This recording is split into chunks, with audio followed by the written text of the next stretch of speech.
everyone. It's great to be back here at Columbia. Interestingly, I'm Irish, but the first time I emigrated to the US in the early 1990s, the first day I arrived in America, I was 20 I think, the first night I actually stayed at Columbia University. So this is my first place I ever visited here in the US. I'll give you kind of a little bit of a background of what I do and what we're trying to do at Money.net. But basically, we're in the financial information delivery business. So similar to Thomson Reuters or Bloomberg or sort of companies called FactSet or S&P Cap IQ, we try and deliver financial information, which includes news or text information, to people that can use that information to make money. They're not looking to be entertained. They're not looking for some sort of a distraction or to read good prose. They're looking to make money. Can you give them financial news that will help me make money or prevent me from losing money? And so how did I get to where I'm at today? So for 15 years, I was a commodities trader. Worked at Citibank and B of A. Eventually ran the commodities trading desk, commodity derivatives. And derivatives have got a bad name now because of 2008. But derivatives are actually one of the most useful financial tools that have been created. And it kind of, the wheels came off with credit default swaps in 2007, 2008. But at its core, every day, the world is operating much more smoothly because of derivatives. Airlines can hedge their jet fuel. There's more predictability in terms of stability in the financial system. But then there's obviously, it can kind of spin out of control a little bit, but it's a good financial innovation. So 15 years as a commodities trader, and I sat there at Citibank and at B of A, and on my desk I had a piece of software called Bloomberg, and another piece of software called Reuters, maybe it was Thomson Reuters, and it was called various brand names over the years. And I would get my information through these two pieces of software.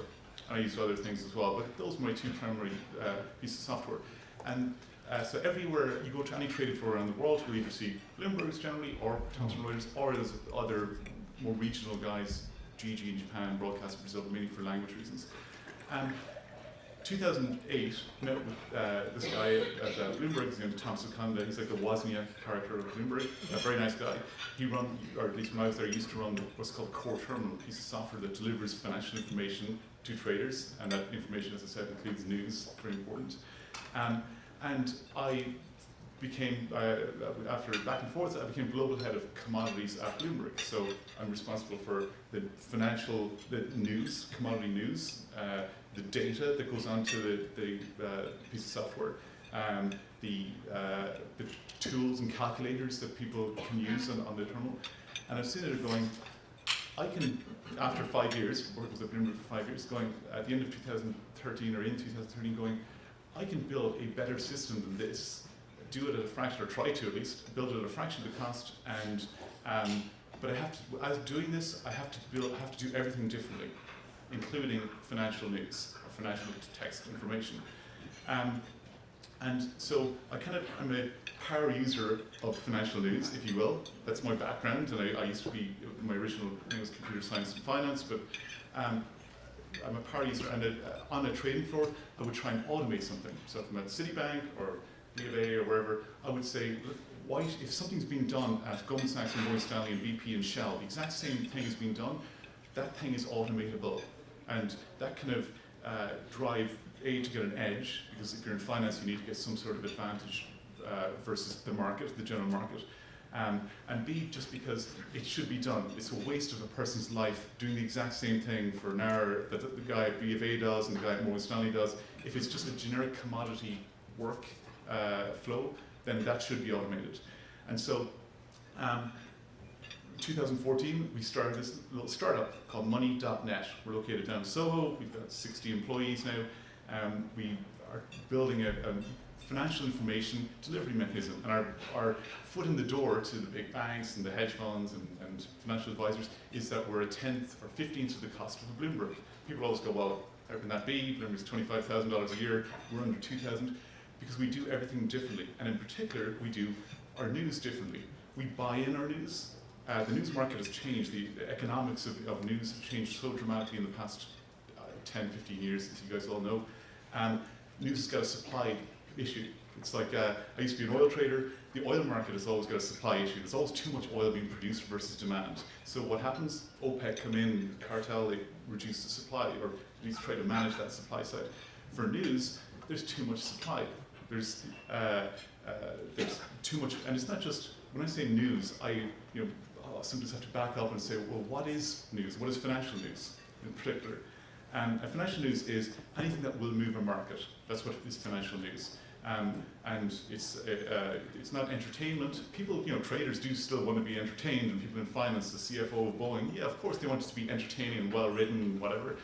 But the key thing is it has to move markets, or has to inform someone's trade idea to make money. So in my space, in my world, financial news is text that moves markets. And it doesn't have to be from a news organization like the Wall Street Journal or FT.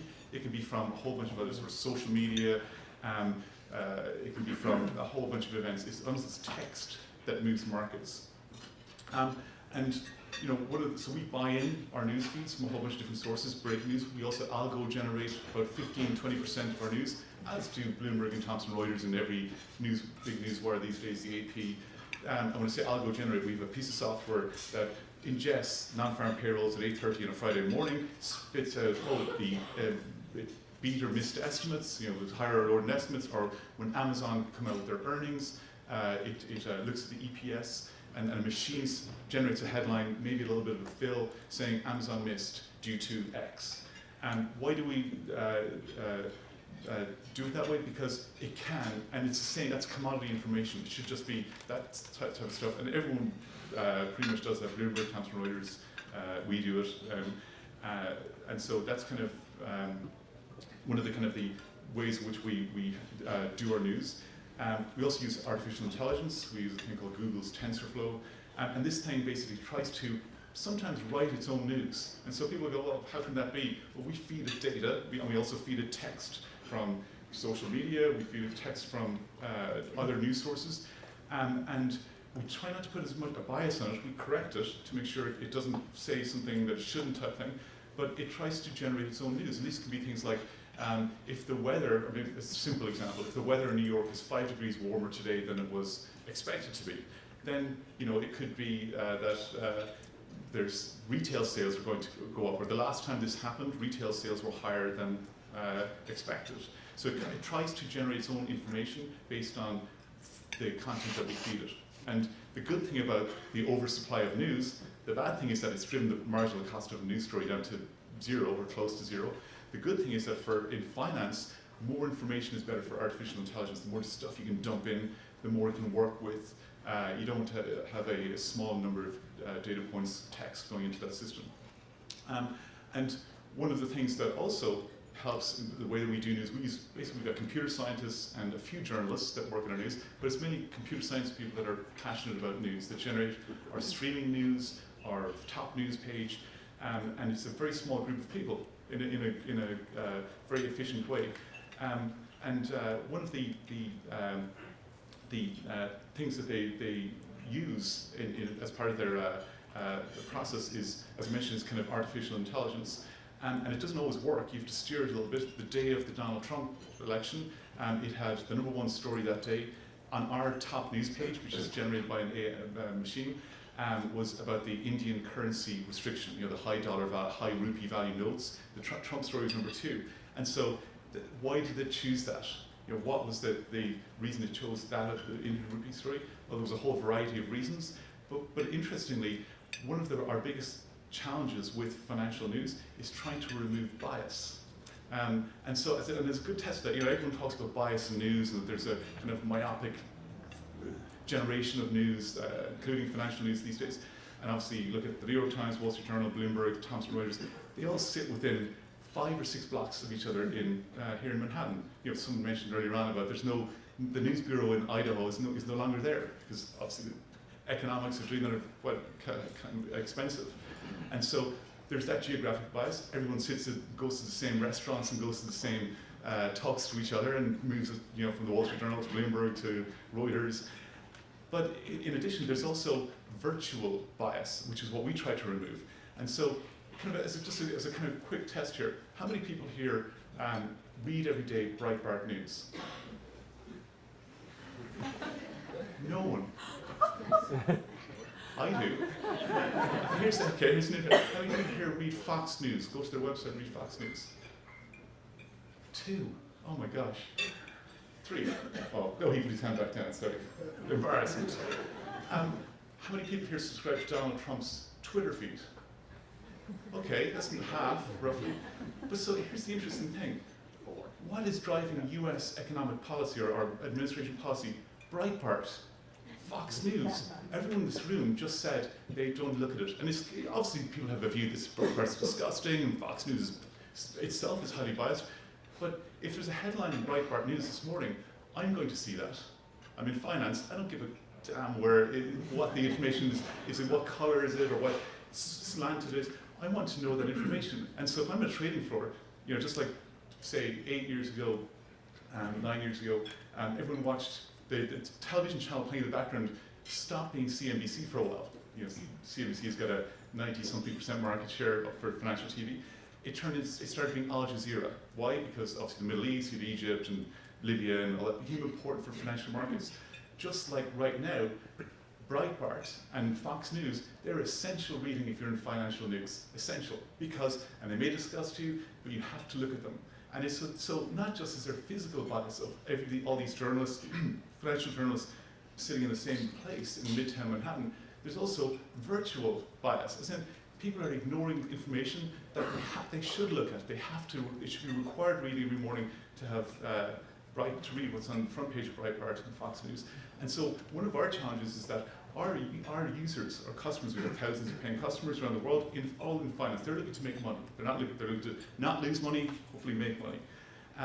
They rely on us to also remove that virtual bias such that they see that news, they see Breitbart. And so if you go to a hedge fund trading floor in Midtown or wherever, they're reading Breitbart News. They have to, and they're reading Fox News, and they should. And there are all of those kind of virtual biases. One of the things that we do in financial news is we try and remove those biases because who am I to say that Breitbart is good or bad, whatever, I have my own personal view, but if that moves markets, and it does, our customers need to know. So we pull in, we set all these alerts and different kind of things, and sometimes Breitbart News gets onto our top news page. Why? Because the AI agent says this somehow is important.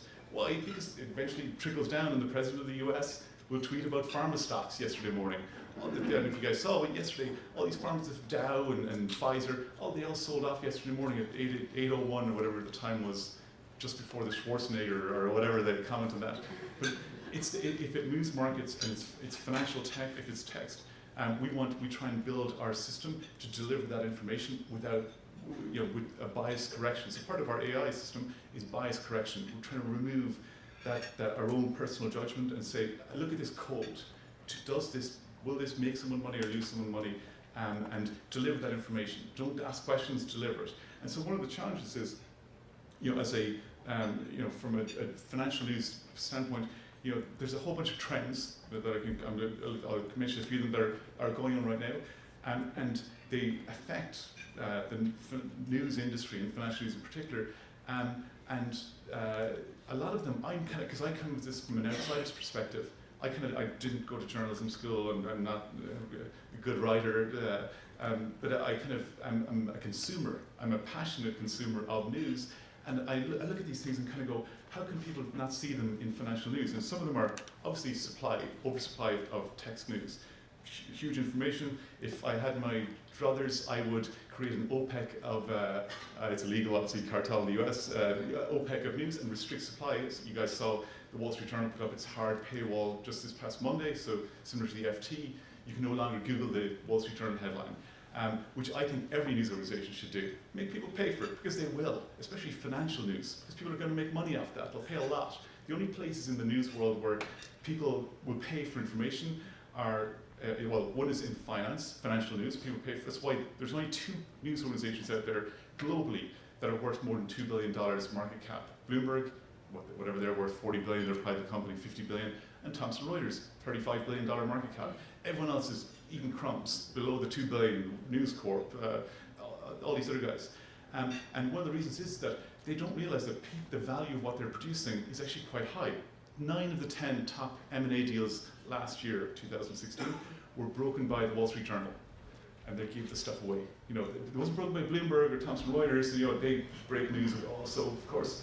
But you know, there's a supply. So there needs to be, and the news industry itself needs to address that issue. Maybe not like a cartel like OPEC, but at least put a price on it, a hefty, fair price. So there's a trend of you've got too much supply, or not too much. There's a mismatch of supply and price. The second is automation. And so automation has obviously gone through every industry, not just the news business. And we use automation not just to not pay a journalist a salary. We use it because sometimes it's you know, for scheduled events, Amazon earnings, non-farm payrolls, it's just faster and it's the right thing to do. It's just, why should a journalist have to do that story every week? It's the same story, they just slot in different numbers. So one is you do save potentially on the journalist's salary, but B, you generate a better product. You know, one of the things that we've built into our system is that we've got, you know, if you go to markets desk at the Wall Street Journal or Reuters or Bloomberg, you'll have someone monitoring CNBC, Fox, all these different channels, CNN, on TV. I always would walk down, you know, when I was at Bloomberg, go, gosh, that's a waste of someone's life, watching all these channels, because they basically would look at, oh my gosh, Steve Leisman on CNBC said this, and it would potentially sometimes move the market. So it's important for a person to be watching TV.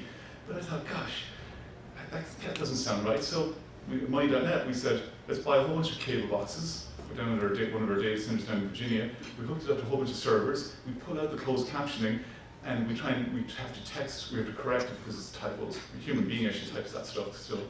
And we try and ticker tag it. And so, or we tag it to someone's name, like Bill Ackman or a company. So if I'm in an M&A investment banker at Goldman Sachs, and I'm working this deal with Pfizer, who's making up this company, and we're looking at Valiant. I do want to know in real time, I don't want to know at the end of the day or next week, that Valiant has been mentioned by Jim Cramer in CNBC, or whatever, in a positive or negative way. I want to get that information right now. I don't have to wait for a journalist at Bloomberg to type it in and rely on their potentially biased judgment to type it in if it's important or not. I want to know myself.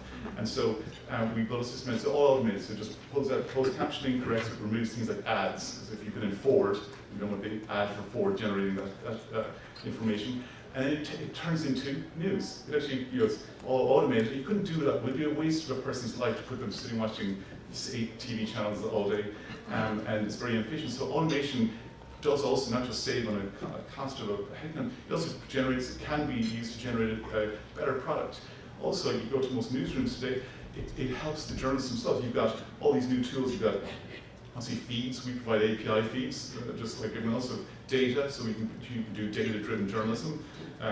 You've got things like Data Miner. Every newsroom in the world pretty much uses it. It sits on top, it's like TweetDeck on steroids, and it sits on top of social media, and it tries to bubble up things that you couldn't have pre-followed. And so this would be, there's a shooting in a shopping mall in Germany. Fritz, or some kid, he's there buying sneakers, he tweets about this thing.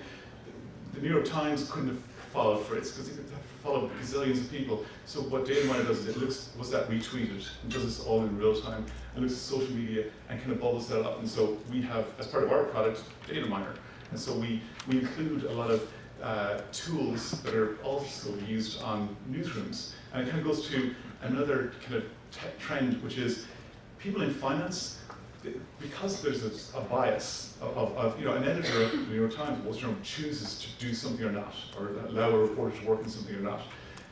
Traders, they want to kind of move up the information food chain to, they want to have the exact same tools and information as that journalist at the New York Times or Wall Street Journal. So what does that mean? They want to use Data Miner as well. The guy at Wall Street Journal is using Data Miner, the Money.net customer wants to use Data Miner. So we try and provide this, move the trader up the food chain, because the faster you get that information, obviously more likely you are to have some sort of an edge in that process. So there's kind of a trend of traders and people in finance trying to get the same tools and move into and see the newsroom process for themselves as it happens. Don't wait for the guy to hit enter in the headline prints. See what the guy at Wall Street Journal is actually working on by getting Data Miner or some other type tool. So you know, automation is obviously generates a lot of new content, but it's also it's generated a lot of new tools that allow people in finance to kind of get into the journalist game, to at least get into the process, so they can get information earlier than waiting for, because once that headline prints on the newswire, Reuters, Bloomberg, or Wall Street Journal, or FT, it's got to, people think about like the value of a news story. How much is that news story worth? After 15 minutes, zero. Zero. It's worth for entertaining purposes and for awareness, general status, so you can read about something, but its impact on moving the markets, and this has been studied, and even myself, I would also always look at the value of a headline, how quickly did it dissipate through the market, and because what happens is the headline comes out saying Pfizer's going to buy Valiant, I'm making that up as an example, but that headline will be priced into the market in 15 minutes, such that if you're sitting on a trading floor, seeing that information, you went to get a coffee, you came back, and the headline came out 20 minutes ago, do not bother trading it. It's already priced in. The information is already in the market. And so financial news is like the donut shop that I'm going to put up the hot donuts. A 1 hour old donut is just not that good. It's like the hot donuts. It's 15-minute lifespan, if even that, is a very short shelf life. So speed of delivery and speed of the ability to get information and consume it is also a big trend, and one of the reasons why people do try and move up the food chain, of get even ahead of the journalists, to try and see what are they looking at or not looking at. And another thing is that you've got, as part of this kind of bias in financial terms, bias correction for people in finance, they want that bias to try and try to remove it. A, for speed reasons, B, because they want to see what will move the market or is moving the market. And I've kind of a good anecdote that I had, a real world situation that happened a few years ago. As I said, I was an oil trader, commodities trader, and I remember one day, oil, so time was around, say, 2:05 in the afternoon in New York time. And the oil market all of a sudden started ticking higher. And we got all these algorithms want to look and say, hey, something's going on here, look at this. And so I'm looking at this going, well, what's driving this? And is there a deal going through the market? Maybe Mexico is hedging, the government of Mexico, or some airline deal or whatever. What's moving this? Or maybe it was some headline or some tweet from somewhere around the world. And so what I do? I call the floor. There used to be a floor down at the New York Mercantile Exchange, it's now part of the CME. There used to be physical people on the floor down there, trading places, and now there's no one down there, it's all automated. But I called the floor and said, one of my brokers said, well, hey, that FEMAT, or whatever, I can't even remember who it was at the time. So what's going on? And he goes, oh, there's a rumor going around on Twitter that there's this Russian general, and he's just tweeted out, my condolences to the people of Syria on the death of President Assad and his wife. And I went, oh, send me the Twitter handle, took a look at it, and oil has moved now, it's gone from, I can't remember what it was at the time, 48 to 48.20, moved 20 cents, which is not huge, but still. I looked at it and went, oh my gosh, this is actually, and so I bought futures based on that, and because it already moved up, and I said, now I'm going to have to step in to put my little journalism hat on. I'm a trader, but I'm going to get into the way journalists operate. I'm going to figure out, is this thing real? But I know that if it is real, oil's going to go to $5, because it means a collapse of a country in the Middle East. Obviously, any of that is significant for oil.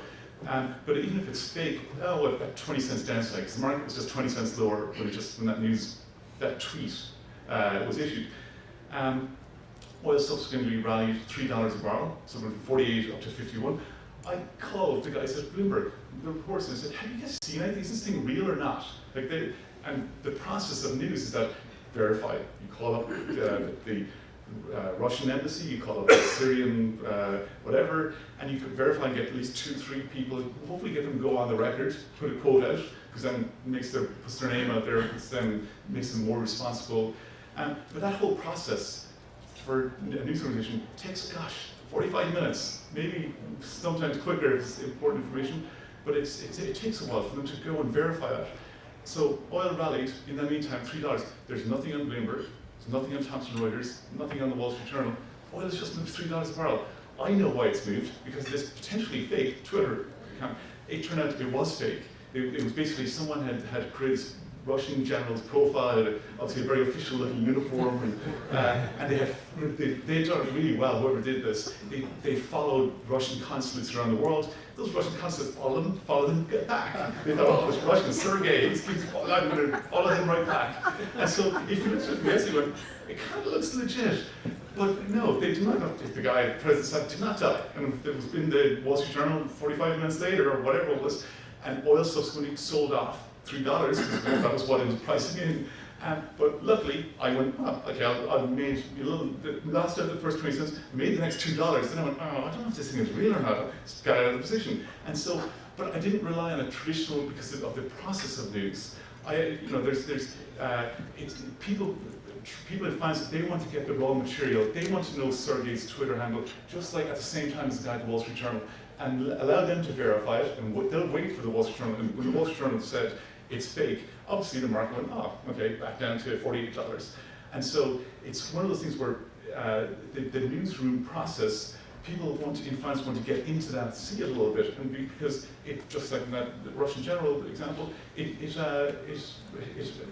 helps, and also, if you were sitting there and you were a subscriber to Thomson Reuters, whatever, I don't want to pick on those guys, but if you're a subscriber to a main newswire, it didn't tell you anything about the Russian general until the denial an hour later. In the meantime, oil had rallied and fallen $3. People would have, people lost their jobs, I'm sure, as a result of that, because they didn't see that tweet, they didn't call a guy on the floor, they weren't in the information flow. And so, giving access to people in finance to some of the tools that journalists use is kind of a big trend, or has been a big trend for the last few years. So you've got automation, you've got the tools that are more common, the speed, as I said, 15 minutes, the story's been priced, there's nothing to do, so timeliness is very urgent. But then there's, as you approach, it's like infinity. As you approach 1 second or microsecond, like 0.1 second, there you get into a very different world where things kind of break down. It's going physics, I guess. Where there's probably about 2 or 3 firms, I know the 2 Sigma guys, I don't know if they're around here, Renaissance, there's a couple of companies out there that use text information, hedge funds generally, and they make ultra fast decisions based on that text information. And so it's almost like 50 minutes, when I would say 50 minutes, it becomes 0, it really becomes, the value of that information becomes 0 after 1 or 2 seconds, after even as slow as a human being reading it. Because the first thing now everyone gets access to is, they don't want go to the Bloomberg newsfeed or the Thomson Reuters newsfeed or the MyNet newsfeed, they want the API access, because that API, there's just a communication protocol for data, and most companies have APIs for their information, so you can read money.net news through our API. Don't even boot up our software, you just plug in our API via software into your own trading system or whatever it happens to be. And because of that, really it's come down to after 0.1 second, or not even that, the information is kind of is more likely to be priced in than now. Such that there's kind of that huge drop off in value within a second, and then over 15 minutes, the rest of the market kind of prices in more slowly. And after 15 minutes, it's just, you might as well just give the news away for free, or just for entertainment purposes, or just awareness, general awareness, because it might be well written. So there's that kind of speed issue. As I mentioned, APIs, big trend, everyone's got APIs. News is obviously a big, a lot of people consume our news, and Bloomberg News, and Thomson Reuters, and FT through APIs. They don't know human beings looking at it, it just goes plugs into a machine. And so they're kind of the big tool kind of changes that have happened in the industry, and a lot of it's helped me because I can build a news product relatively inexpensively, like 15th of the cost of my competitors, or try to at least. The other side of it is that the economics of news itself, like how much should you charge for it? We blend it into our product. It's just plugged in. You become a money.net subscriber, you get our news product, all of it, including the API feeds and all that kind of stuff.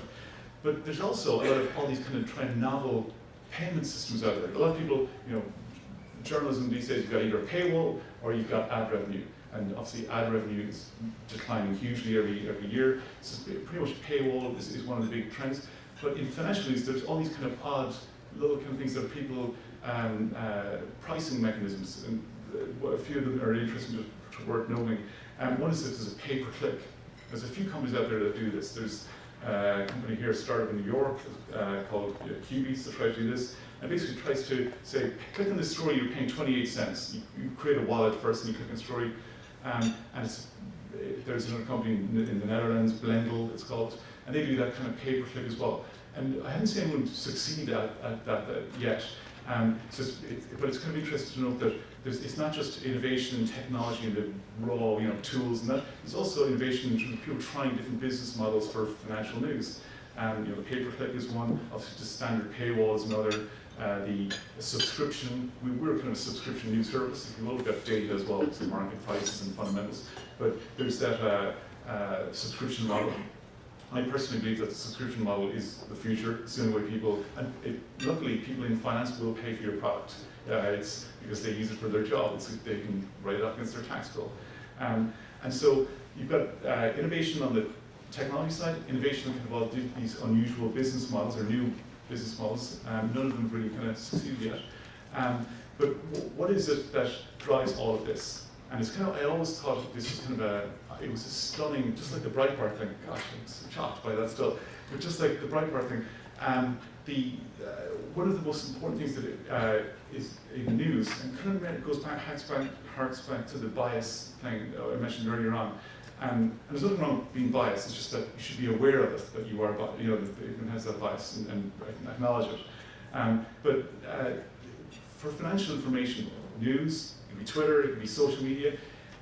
The customer always wins. And I always have to tell, when I meet journalists and news people, I said, the customer, what does that mean? It means that if someone needs to have that information, they'll find a way to get it. If you start trying to put impediments, like saying, oh, look at our editorial, we've got an editorial layer here. Well, yeah, there's a value to that layer, and people want to see that as well, the choice and curation of what goes into that editorial layer. But customers, they want to see also the raw material. And if you try and stop them, see it, they'll find a way. There's no, there's no way to kind of block that. And what's wrong with that? Enable customers in finance, or people in trading floors, or investment banking, or corporate treasurers and CFOs, enable them, rather than putting a kind of a walls up to stop them seeing certain information, because that wall tends to be kind of have all these issues involved in bias, geographic bias, virtual bias, but also it slows down their access to that information. If I'm at Boeing and I'm hedging dollar-yen, I don't want to wait for the Wall Street Journal story at 2 o'clock on dollar-yen. I want to know what's going on right now. And so I should have access to whatever information, text, whatever, that moves the dollar-yen. And so customers, the key thing is that customers will always get access to the information that they need, especially because in finance there's money involved. There's a money to be made, and one of the kind of the challenges with customers getting what they want also is that customers themselves sometimes are biased. And so you get consumption bubbles, as in customers will sit there and they'll say, I'll follow these 5 things, or these 8 Twitter feeds, or I'll get Bloomberg. And they'll sit there, or Thomson Reuters, or don't want to pick anyone in particular, but they'll sit there and just live off that feed. Gosh, if you sit there and just live off that all news is not broken by one source anymore. It has never been. It's broken. So you've got to have like as a consumer of financial news, you've got to actually try to yourself create a kind of a portfolio of consumption, and have sometimes just like a financial portfolio where if you invest 5% of your net worth in hedge funds, not all of it, and you kind of expect probably maybe lose all of that. You put 5% of your net worth into a startup, like me, but then you put some into U.S. Treasuries, you put some into the S&P 500 ETF, whatever it is. Just like a financial portfolio, having a diverse financial portfolio, you should have a diverse news consumption portfolio. And one of the interesting things that I do personally is that when I go and meet a trader on the trading floor, first of all, I'm looking at what have they got on their screens. And I also, one of the most telling questions you can ask anybody in finance is, where do they get their information? And some people, they should only tell me, because I kind of that's a hugely valuable piece of information to know. And so most people will tell you, they'll say, what's the first thing they look at their phone in the morning? Twitter, because they follow certain curated, because some people follow so many things on Twitter. I've got 2 Twitter handles, one for my work that I use, but I use one from a kind of a curated list that includes my part and people like that I need to be aware of what's going through there. And so, but it's very telling when someone says what they use, or how they consume news. They watch real-time television, very few people do that these days. Or less, rather, do it, apart from CNBC, so I'm sure those guys get a good shot at it. And even on CNBC, you know, it's interesting. We walk in a train, it's always on mute in the background. It's the wallpaper, and people turn around, they turn it up, and so that's why we do this kind of text alert thing, because maybe you follow T. Boone Pickens or something like that, and you want to know when he's speaking in real time on financial television. And so you've got a lot of kind of moving parts of the technology of financial news. You've got the tools that can be used for automation and that, and AI. Speed is a key issue. And you've got people looking to get into the business of journalism themselves that are not journalists, that are people that, like traders, they want to see the process. They want to be able to look into the newsroom and see the sausage as it's being made. And who ultimately, you know, what is the end result of this? Customers will always get the information they want. And unfortunately for customers, they've also got a role, because they've got to kind of make sure that they're unbiased and they don't put up you know, their own kind of media bubble around their information. But all of this is, I think, one of the most exciting times. People are kind of always pessimistic about news and the direction of news and the amount of money going to news. The interesting thing is that if you look at the wallet of people's spending on news, it hasn't really changed a lot over the past 10 years. People are spending just as much on news consumption as they did in 2000. Isn't that kind of shocking? People go, how can that be? The Wall Street Journal, or subscriptions, revenues, or ad revenues dropping 15%. Well, people are spending it, they're just not spending it to Wall Street, they're spending it by Google clicking on their ads, Amazon clicking their ads, Facebook clicking their ads.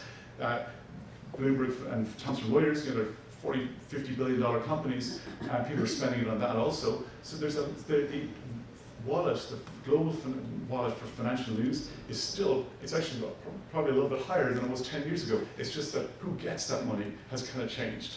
And so you know, I think it's a very exciting time in news. There's a lot of these new tools and these new business models that are being created.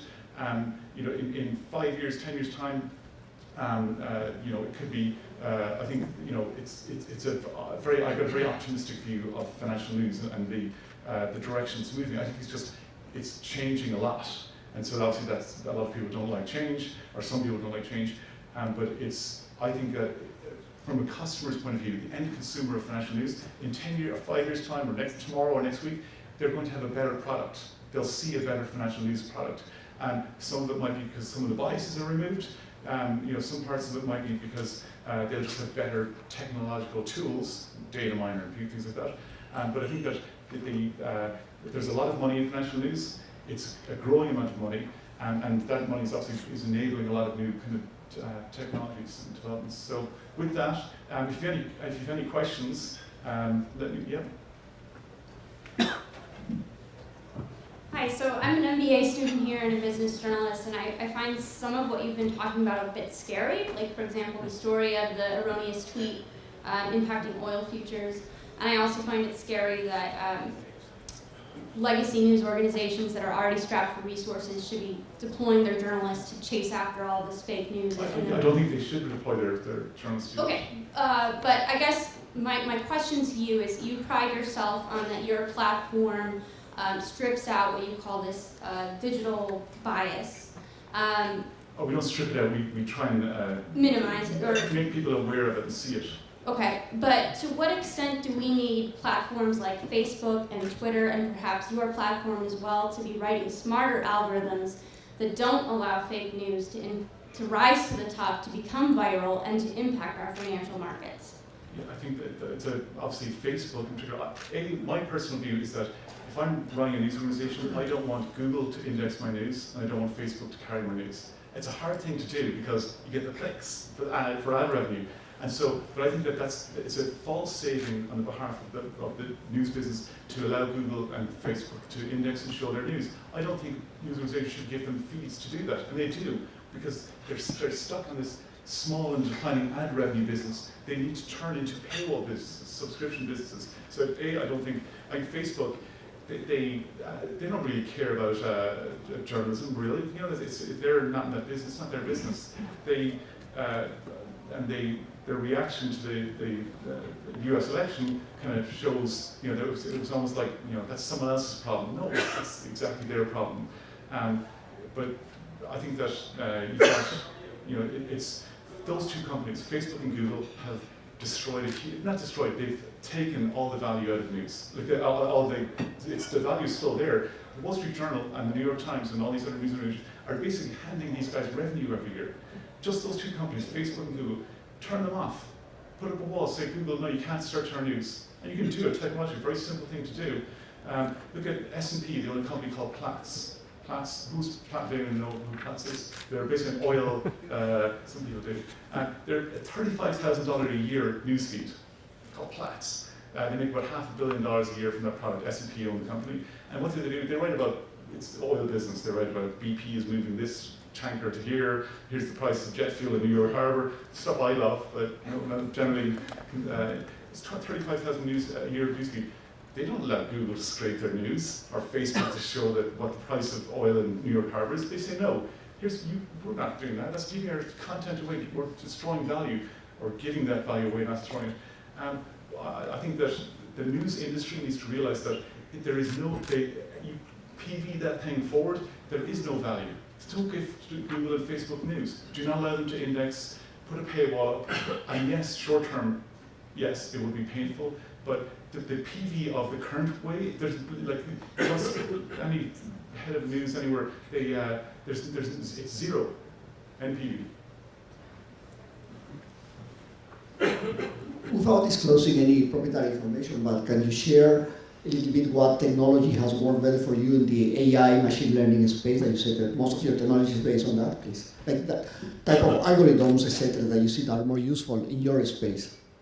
Yeah. So you're saying the question is, what is like more at the technology level, like some types of algorithms, etc., you have found more useful in your own work, without disclosing, of course, any proprietary information. Yeah. I mean, the AI world, it's almost like there's a set of tools. You can buy it off IBM, they've got Watson, Google, TensorFlow, so kind of off-the-shelf AI systems you can buy.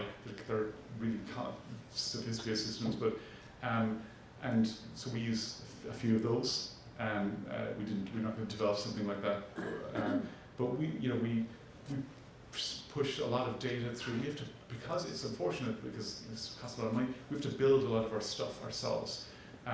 And in finance, one of the oddities of finance, we use Amazon Web Services, as everyone does these days, AWS, for our website and things like that. But in finance, it's unusual in that because of speed and the latency, for us to get a price from the CME or New York Stock Exchange to a guy sitting at Bank of America, we have to do that ultra low latency, high speed and whatnot. Cloud is too slow for us. I'd love to use the cloud more than we could, but it's too slow, the lag. So we use open source, and we use other people's software. We license those, like Google or IBM's, where we can. But then we also, unfortunately, because we're that high speed information business, we have to build a lot of our own stuff and put co-located servers out in that data center out in the NY4. Just because the length of the wire matters. Things like the Flash Boys thing, which is real.